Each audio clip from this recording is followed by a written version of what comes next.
Hola, muy buenas tardes. Mi nombre es Víctor Javier.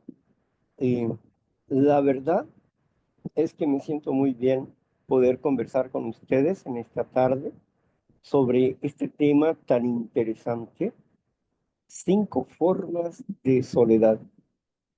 Bueno, la vez pasada estuvimos hablando de eso, pero la grabación no salió bien. Por eso vamos a reiniciar el tema. Pero siempre es bueno repasar. Vamos entonces a trabajar con la soledad, pero antes tenemos la reflexión de Neuróticos Anónimos en el día de hoy.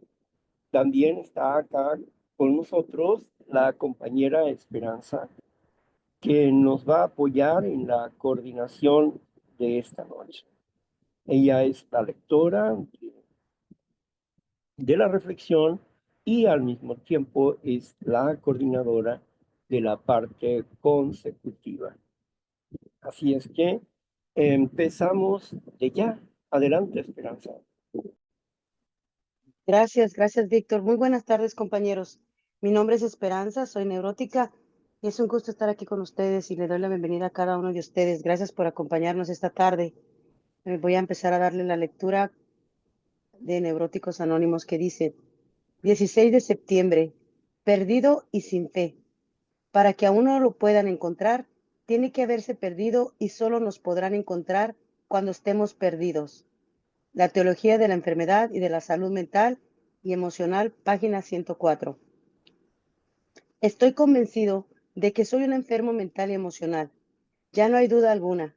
Estoy convencido de que mi vida no depende de mí, sino de un poder superior.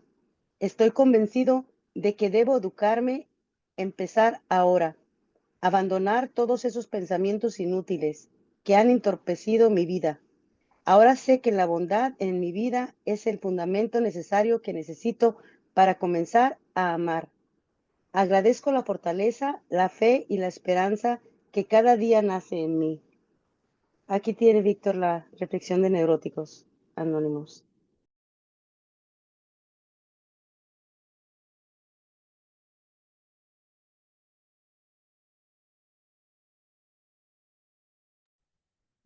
Gracias, Esperanza. Bueno,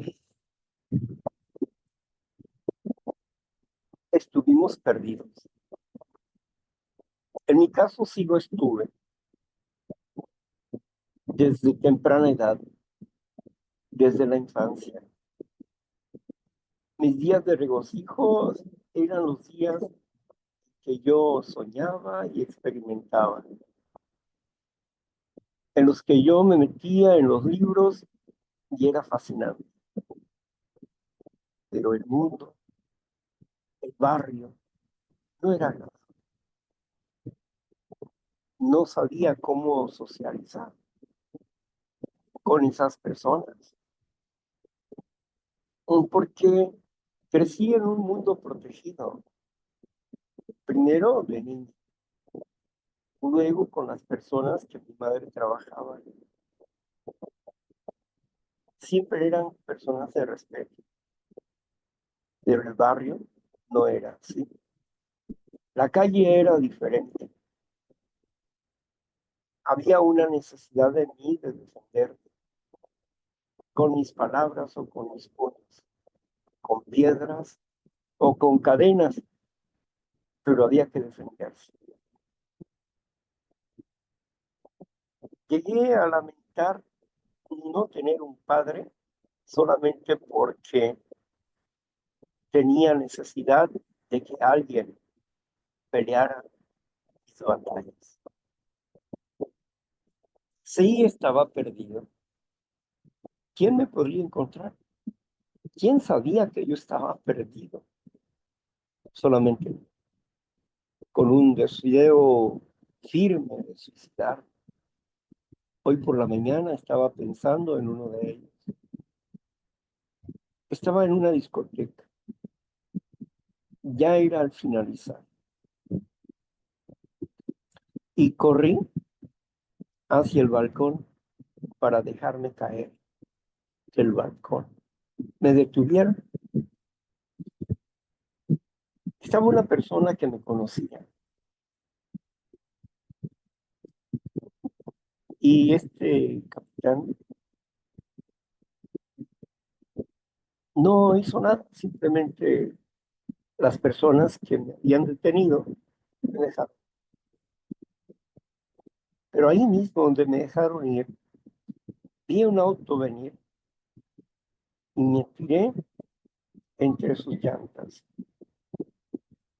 Solo me quebré. Las cosas del deseo del suicidio era una obsesión.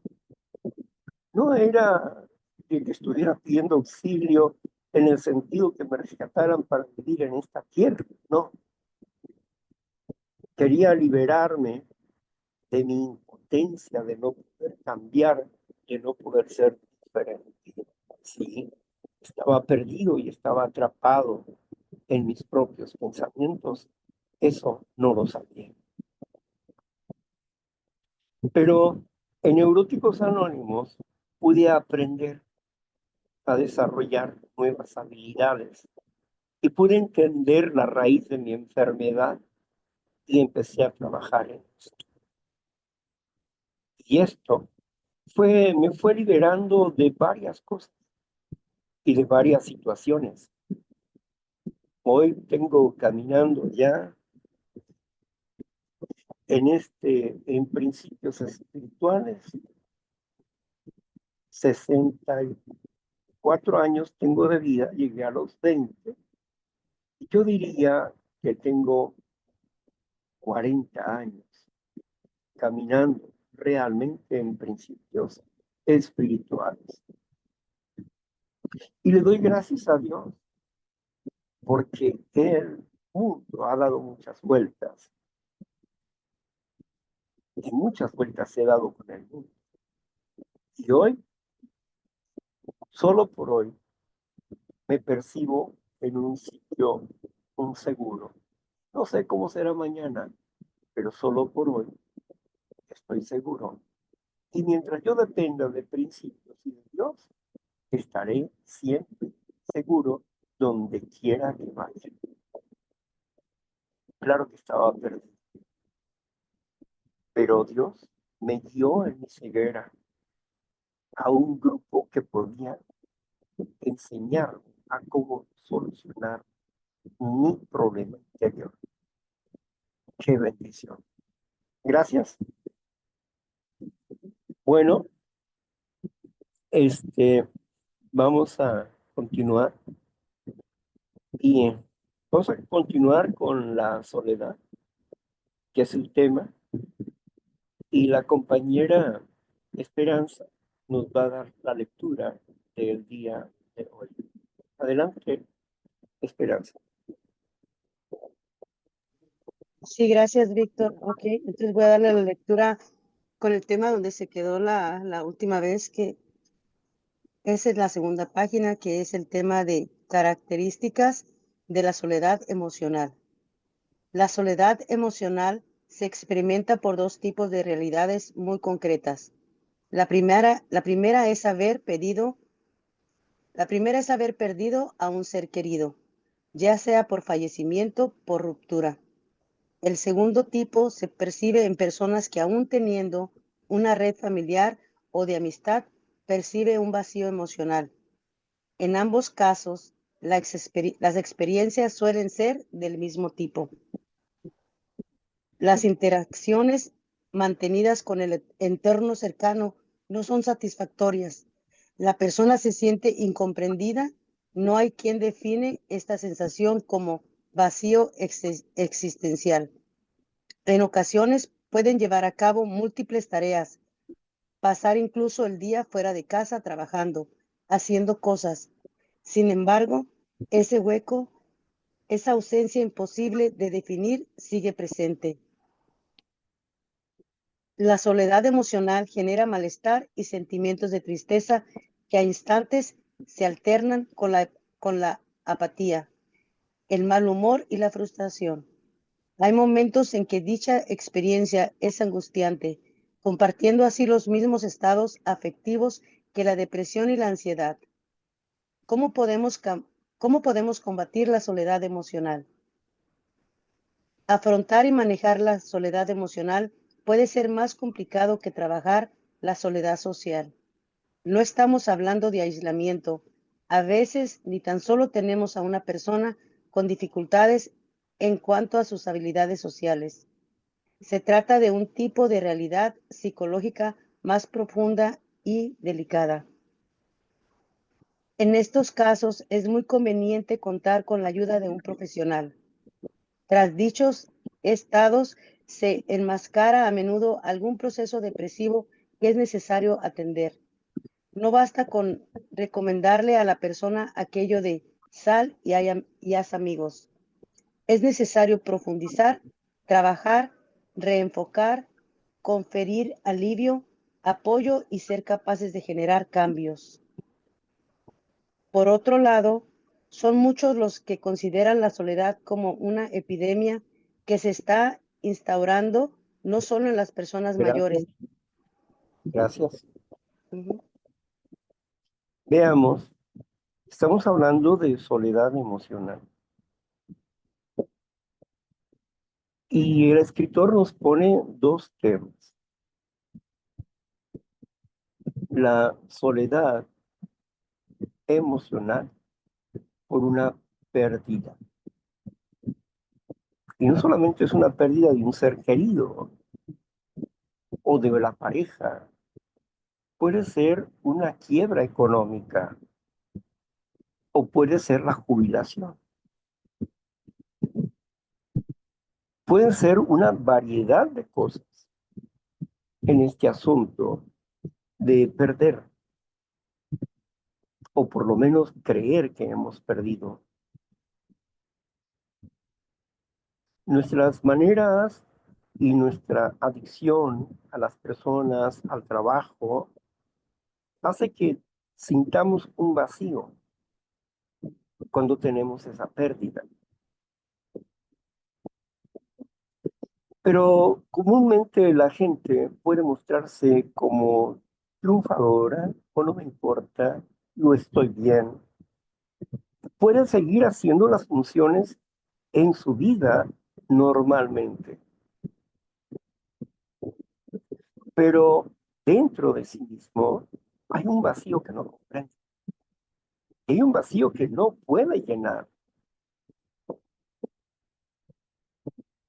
Me recuerda a la canción de Alberto Cortés, cuando un amigo se va, queda un tizón encendido que no puede llenar la llegada de otro amigo. Queda un tizón encendido que no puede llenar la llegada de otro amigo.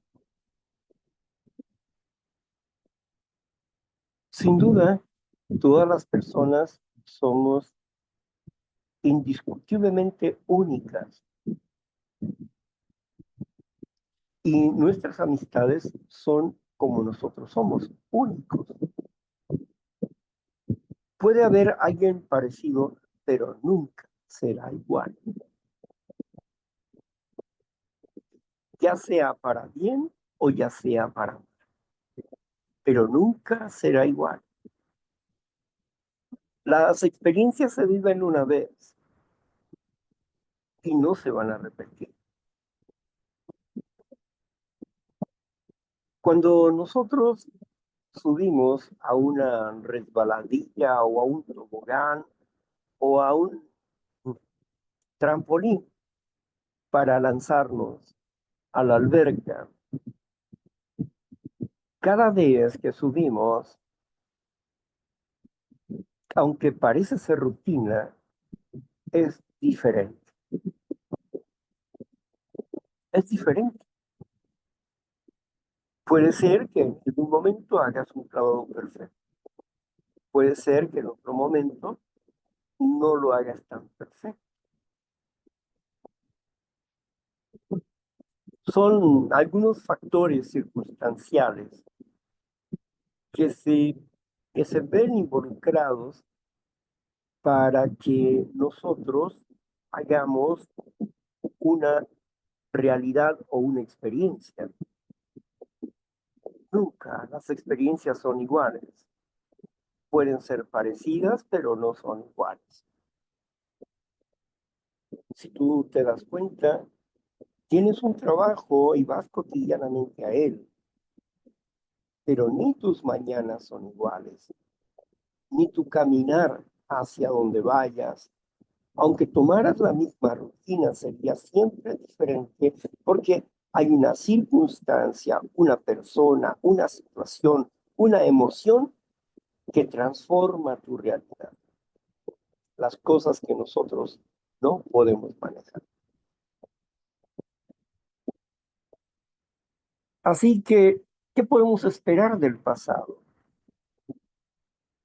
Una repetición.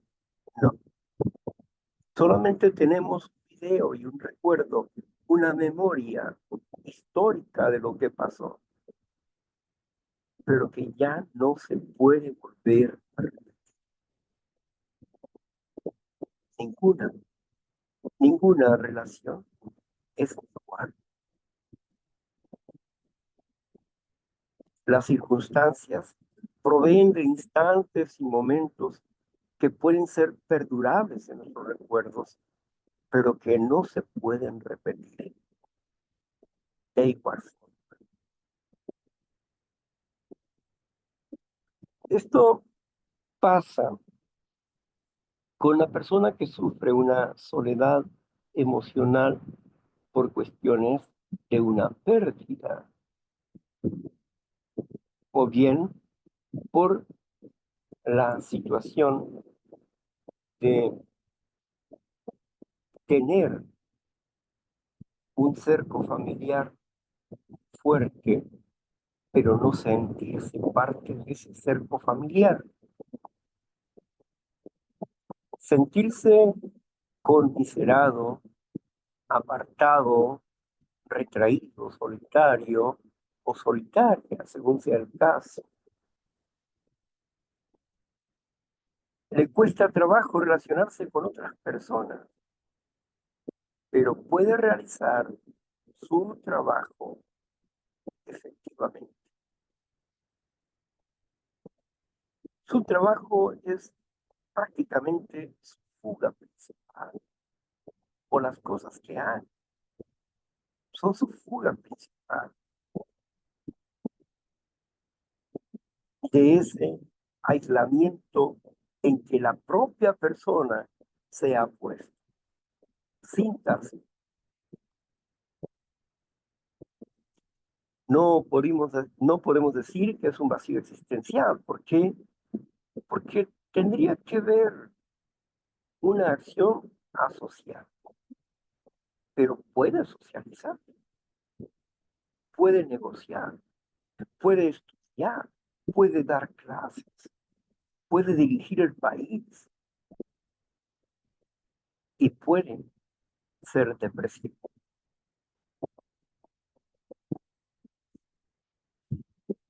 Cuando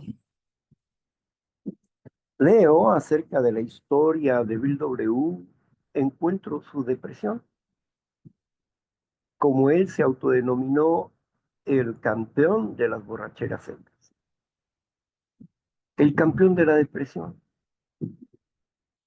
¿Por qué era tan recurrente volver ahí? ¿Y cuál era la fuga de Bill W.?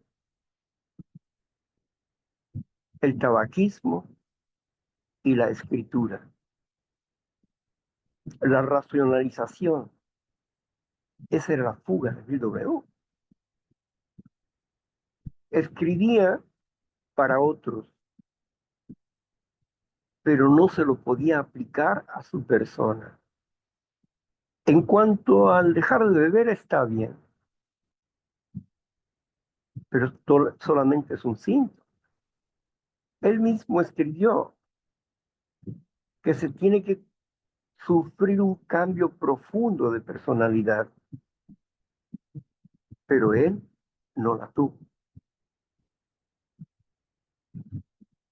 Él no la tuvo en su liderazgo, en su liderazgo en la nueva etapa de vivir,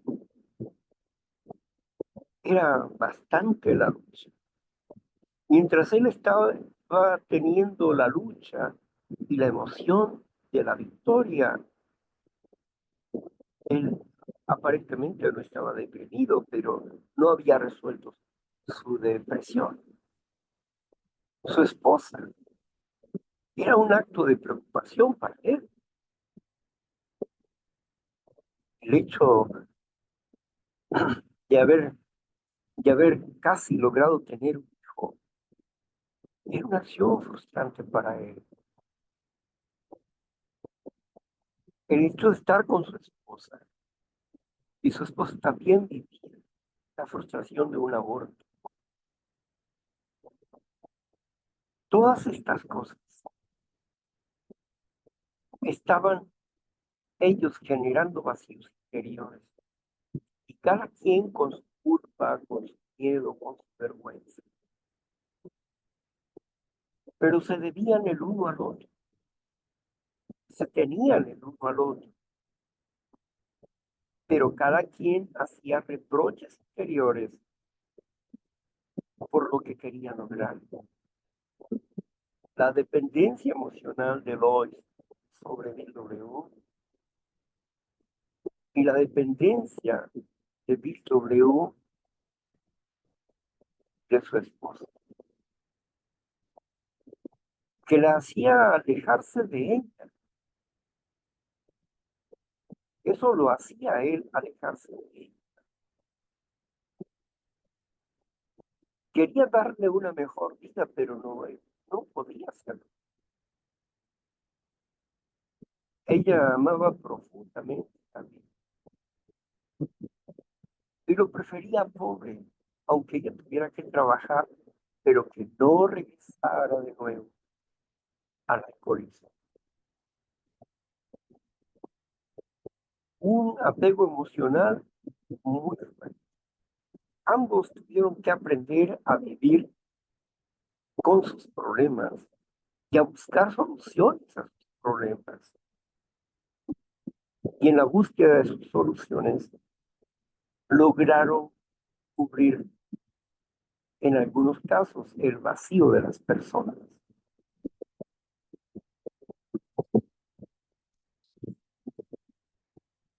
Sin duda, la enfermedad es sutilmente perversa y podemos comprender a un trabajador que se afana y lo vemos como un trabajador y aún en su casa está trabajando y siempre está activo en algo. Lo podemos ver como una mujer o un hombre especial, pero esa persona está fugándose de la realidad. Una realidad que no comprende, una realidad que no entiende,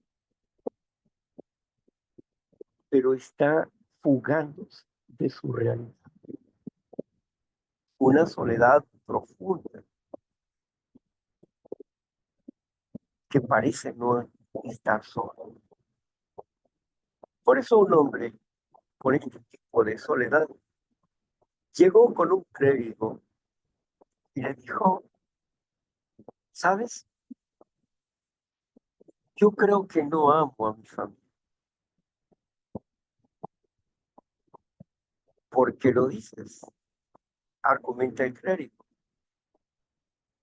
Bueno, pues porque no la amo porque no lo siento. Escucho a mis hijos jugar, veo a mi esposa hacer comida y todo eso, pero yo no lo sé. Por eso creo que no los amo. Entonces el clérigo argumenta y le dice, ¿qué piensas hacer? ¿Dejarás tu trabajo? ¿Te irás a otra ciudad? ¿Te divorciarás? No, dijo él, no, No, yo tengo que seguir trabajando y alimentando a mis hijos y ayudando a mi esposa. Entonces el clérigo le dice, eso es amor. Responsabilidad es amor. Tú eres responsable y esa es tu forma de manifestar el amor. Sin embargo, lo que no podía ver el clérigo ahí era la soledad que este hombre tenía, una insatisfacción interna, aunque cualquiera pudiera sentirse satisfecho con lo que está haciendo, pero en él había un vacío y una depresión. Por eso no percibía, no sentía lo que hacía. Cuando amamos, la responsabilidad es fría, pero cuando amamos, verdaderamente cuando amamos,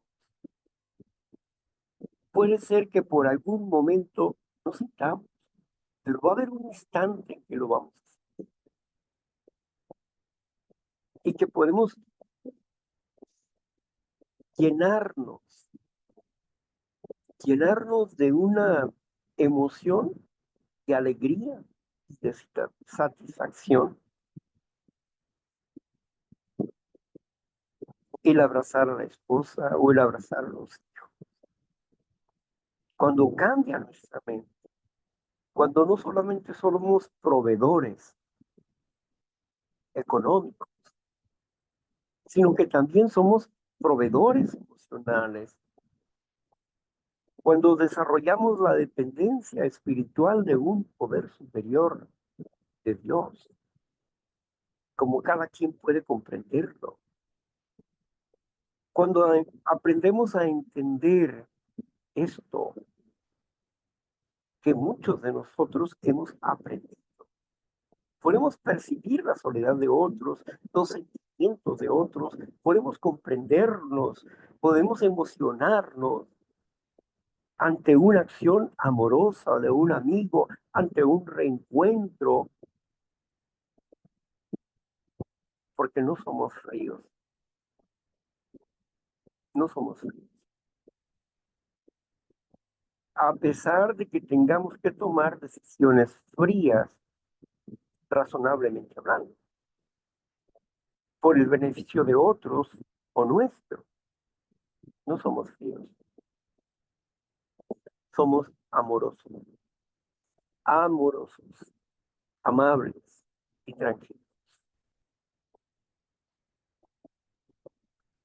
Por eso es importante comprender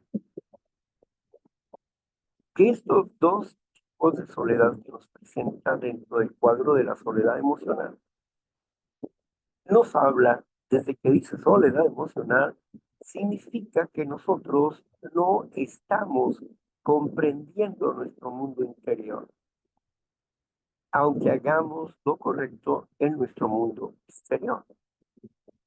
No lo estamos comprendiendo porque tenemos una necesidad de ser queridos, de ser amados, pero de nuevo, el fundamento que hace que una persona sea depresiva es una carencia de amor hacia sí mismo. ¿Por qué trabaja tanto? ¿Por qué hace todas esas cosas? ¿Por qué? Porque necesita reconocimientos, necesita sentirse amado a través del reconocimiento, pero como esto es un fruto efímero, que lo percibes un instante y se va, y tienes que hacer otro fruto, otro trabajo para obtener otro fruto de reconocimiento. Es el hambre del ser amado, esa soledad emocional. Y por eso se mete en la autoconmiseración, en una tristeza de no comprender qué está pasando dentro de sí mismo. Es una carencia de amor hacia sí mismo. Así que puede luchar por todos y verse como el mejor hombre del mundo, pero en sí. en su interior sigue siendo un ser necesitado de amor, porque no hace las cosas porque realmente perciba la necesidad de hacerlo, sino que se mueve por lo que recibe de lo que hace. Trabaja para una imagen, pues tiene un vacío en sí mismo, una carencia de amor personal.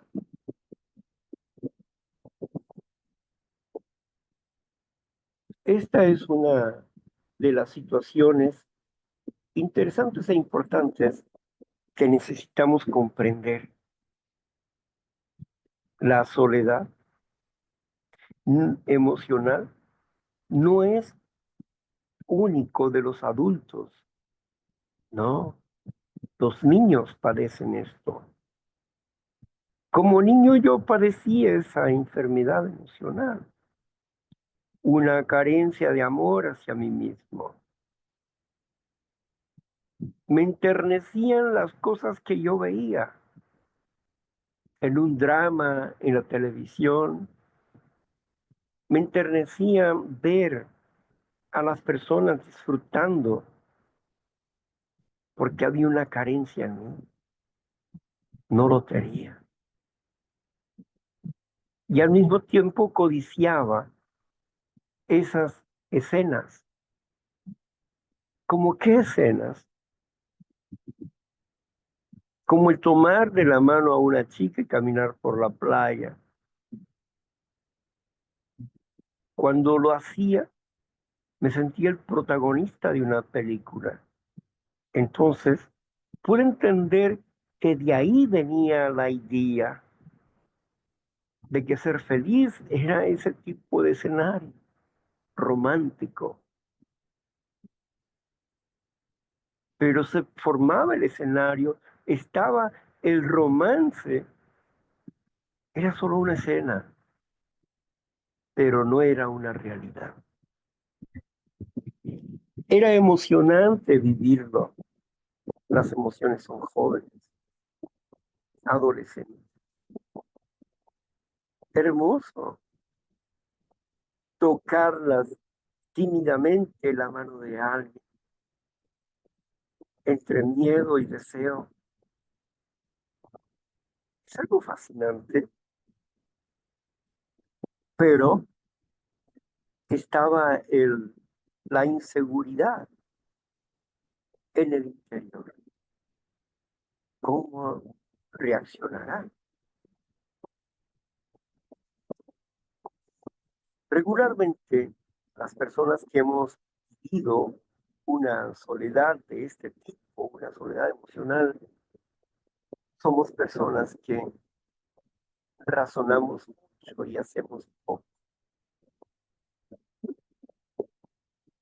Regularmente tenemos una mente muy apasionada y romántica y soñadora, un idealista que no puede realizar o alcanzar su sueño. Y solamente soñamos. Y poco a poco nos vamos quedando solitarios porque no sabemos amar a nosotros. Tampoco sabemos amar a Dios. Cuando entramos a la comunidad de neuróticos anónimos y aprendemos que el instinto natural que gestiona actos egoístas es realmente nuestro enemigo,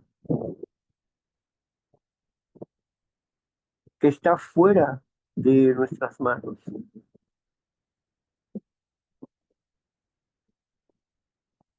Cuando uno platónicamente no puede cumplir sus anhelos, tarde o temprano, una circunstancia o una experiencia fortuita llega y la y luego nos decepcionamos de nosotros mismos, porque realmente no era eso lo que queríamos. Hicimos un acto egoísta en una relación fugaz y nos quedamos más vacíos que antes.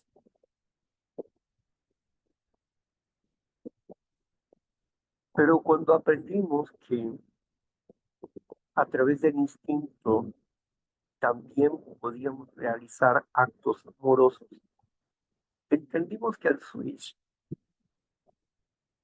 para hacer un acto egoísta o un acto amoroso estaba en su manera de razonar acerca de nuestra emoción, cómo íbamos a gestionarla.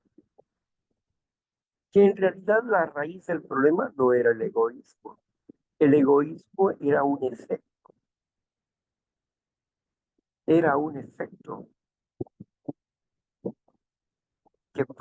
que lo producía el instinto natural y no era la causa. La verdadera causa era la falta de gestión emocional y para poder gestionar emocionalmente necesitábamos aprender a conocernos a nosotros mismos. Nunca te vas a liberar del egoísmo. ¿Por qué? Porque la esencia del ser es el ego, el yo, un egoísmo amoroso, un egoísmo sano, vaya la paradoja, que te protege, pero que cuando se sale de curso está contra ti. ¿Por qué? Porque él no razona, porque él no piensa. Entonces, yo razono, yo pienso, pues yo tengo que aprender a controlar el instinto natural, a controlar el deseo que fluye a mi vida y se transforma en una emoción y un placer. ¿Qué vas a hacer con ese deseo y con ese placer? Si tú lo gestionas adecuadamente, es un acto amoroso. Si tú gestionas inadecuadamente, es un acto egoísta. Bueno, esto en el presente. Pero ¿qué del pasado? Pues que del pasado, que los instintos tomaron decisiones propias de los 0 a los 12 años y en adelante también. Porque mientras la persona no se conozca a sí misma y no entienda que el instinto forma adicciones y que esas adicciones son negativas y que traen experiencias dolorosas, nuestro instinto formó actitudes egocéntricas con sus decisiones cuando nosotros no podíamos razonar, ni pensar, ni hablar, ni leer. Y cuando aprendimos a leer y hablar, él seguía teniendo, él seguía teniendo la primacía en nuestros deseos. ¿Por qué un niño llora y gime porque quiere ir a un lugar o a otro lugar? ¿Por qué? ¿Por qué discute con sus padres? Porque está en medio de un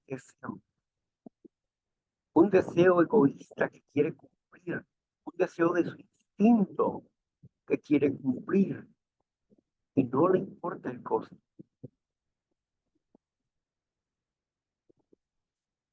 Está haciendo un berrinche. Y si le gana a los padres, no va a volver a ser, porque los padres deben de dirigir esa energía en ellos. Pero si los padres lo ignoran y no lo saben, ¿cómo van a dirigir esas energías en ellos?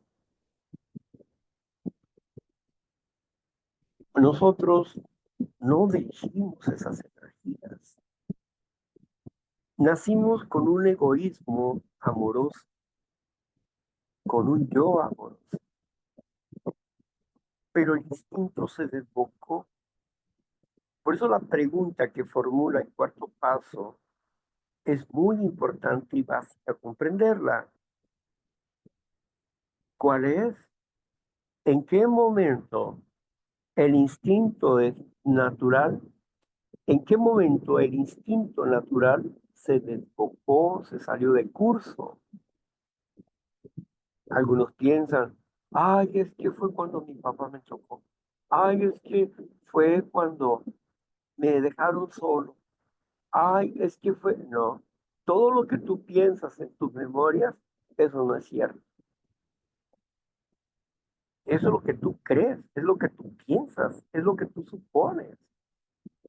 Pero tu instinto ya estaba desbocado. Desde los 3 años ya tenías un instinto desbocado. No en el sentido único de la sexualidad o no, no, no. El instinto estaba desbocado para crear situaciones egoístas. Desde el simple momento de no querer compartir un espacio con tu hermano o con tu hermana. Desde el simple momento querer acaparar a uno de los padres es un acto egoísta. El instinto ya estaba empoderándose, estaba haciendo un carácter egocéntrico de esa persona. Y los padres reforzaron muchas veces este egoísmo. O bien provocaron con su mala educación, provocaron que la persona se volviera resentida.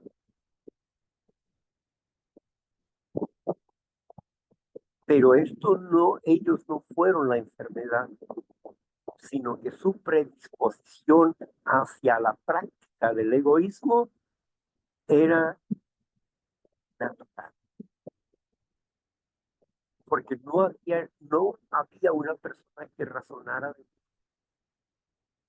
dentro del cuadro familiar, aprendieron ciertos límites morales, que posteriormente esos límites morales fueron rebasados por el instinto natural desbocado.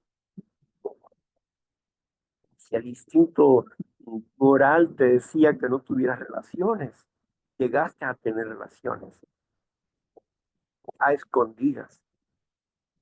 ¿Por qué? Porque rebasaste la moral. ¿Por qué rebasaste la moral? Por un acto egoísta, por un acto de placer, por un deseo. ¿Y dónde vino ese deseo?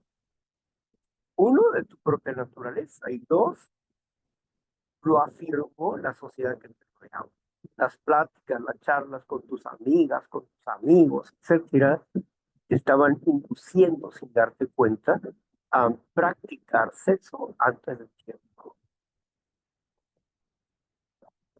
Y en algunos casos, el tener juicio a una persona era su fuga, porque percibía que su casa, vivir en su casa era una esclavitud, ¿no? Y algunas personas cambiaron de una esclavitud a una peor esclavitud. Y algunas tuvieron la suerte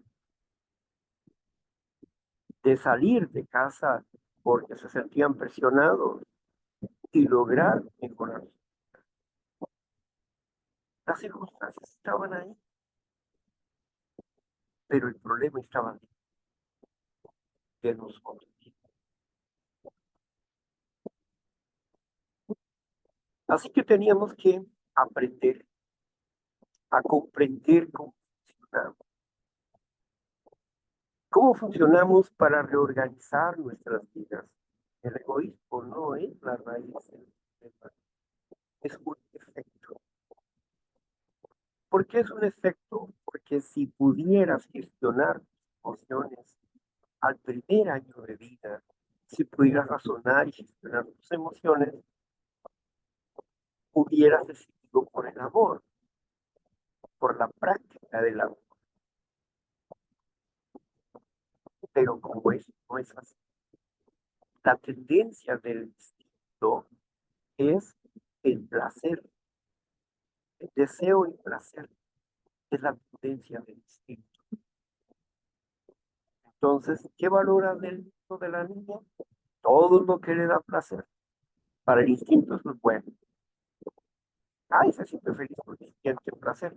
Pero como, insisto, no razona el instinto, enseguida por un sentimiento y no por una razón. El instinto no sabía si en ese momento la personita estaba siendo afectada de una forma inmoral o estaba siendo afectada de una forma moral.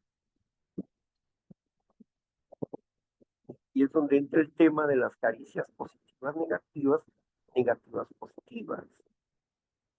Caricias negativas, positivas es una persona que abusa en su manera de palpar, de tocar.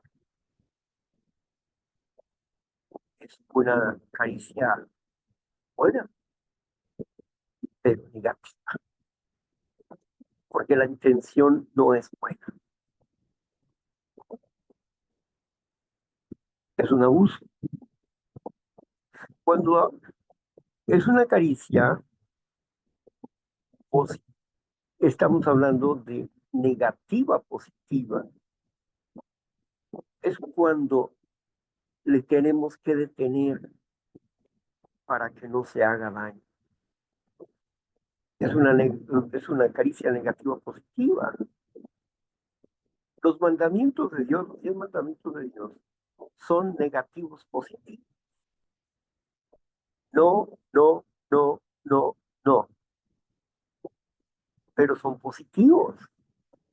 Porque el resultado de no hacer eso te da positivo,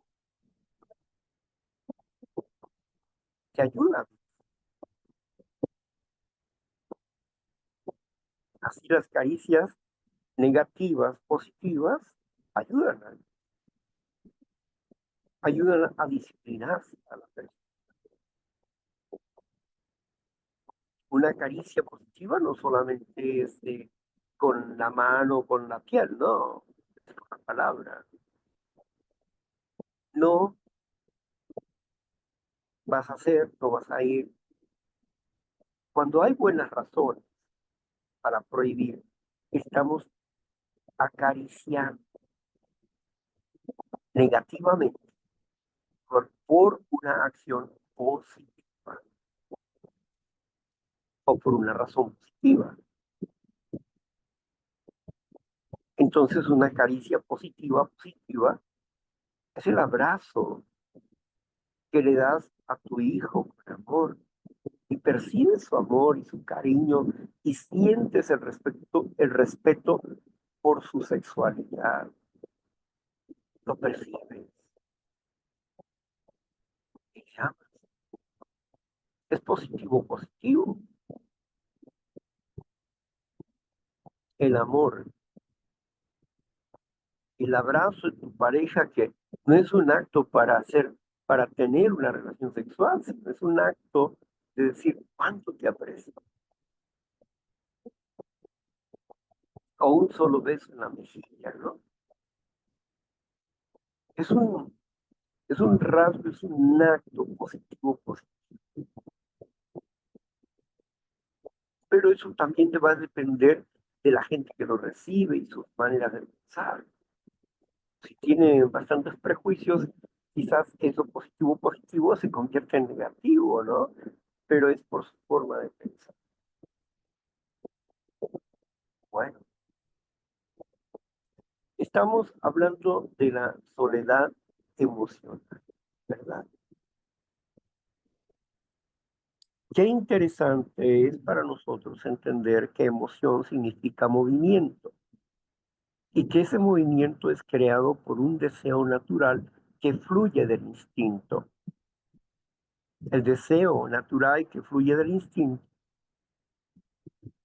proviene de nuestra mente, de nuestros sentimientos. De, ¿Por qué? Por cuestiones del pasado, por cuestiones del presente, por cuestiones del futuro, según lo que anhelemos. Y se manifiestan estos deseos a través del instinto. La codicia es un deseo, la avaricia es un deseo,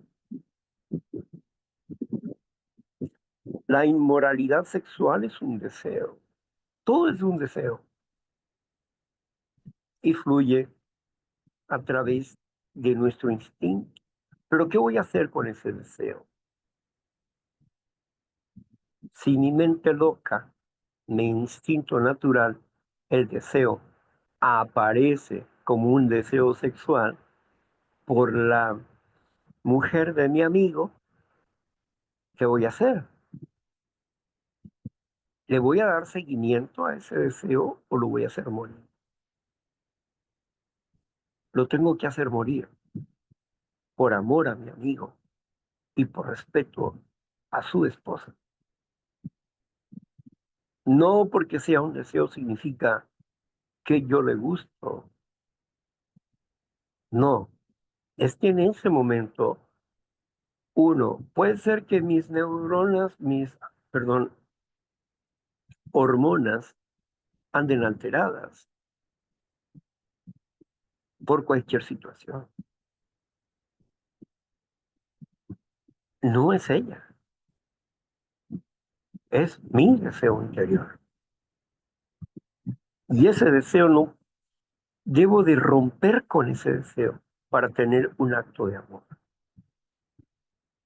Y en el momento que percibo eso, puedo simplemente saludar y alejarme y no pensar más en eso. Pero si le doy rienda suelta a la imaginación y a la astucia de cómo llegar a esa persona, entonces estoy formando un acto egoísta, traicionero y perverso. Voy a llevar problemas a una vida y me voy a provocar problemas a mí mismo. Un deseo puede fluir en cualquier instante, de robar, mentir, traicionar, estafar, pero yo decido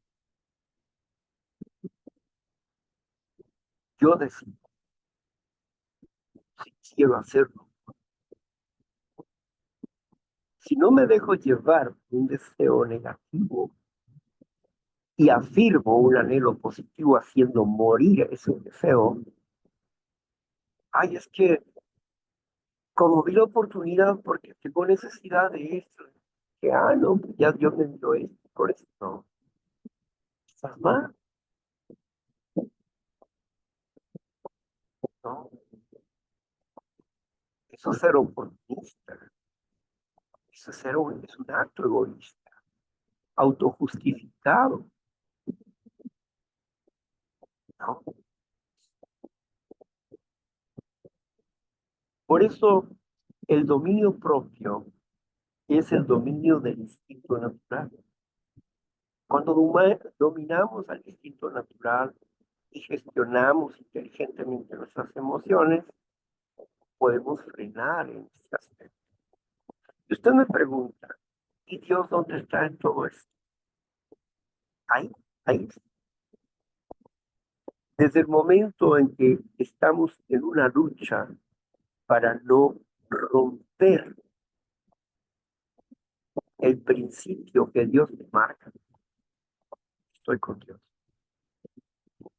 Ahí está. No tengo que mencionarlo cada 5 segundos, cada 5 o 10 minutos. No, ni afirmarlo, porque está firme en mi corazón, en mi convicción de vida. Por eso puedo dejar hablar de él y hablar con otras personas y estar hablando de él sin que ellos se enteren que estoy hablando de él. Algunas personas que puedan entender el lenguaje de ese tipo, inmediatamente van a entender de qué estamos hablando, de qué principio estamos hablando, porque respetamos la mentalidad de la otra persona. Amor al prójimo. Entonces, necesitamos desarrollar el trabajo de gestionar adecuadamente nuestras emociones para sanar nuestras emociones. Quizás en los grupos cotidianamente tú no lo escuches como yo te lo planteo.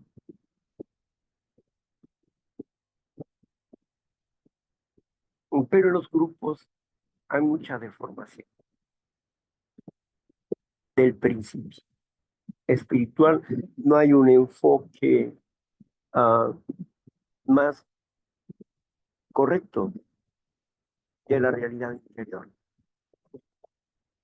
porque ellos se centran más en su enfermedad que en la solución de su enfermedad.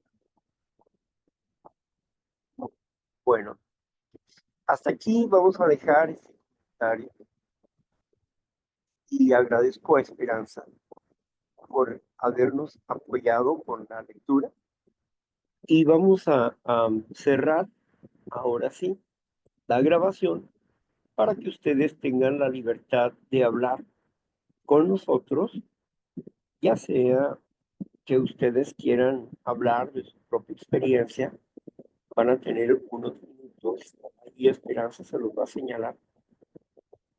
Y o bien, si ustedes, porque también tenemos apadrinamiento informal, si ustedes tienen una pregunta, aunque no sea del tema o cualquier otra cosa, pueden hacerlo. Si tenemos la respuesta, con gusto se las vamos a hacer notar. Así que, o uno, toman los minutos para hablar de ustedes, de su experiencia, o bien lo usan para hacer alguna pregunta, ¿verdad?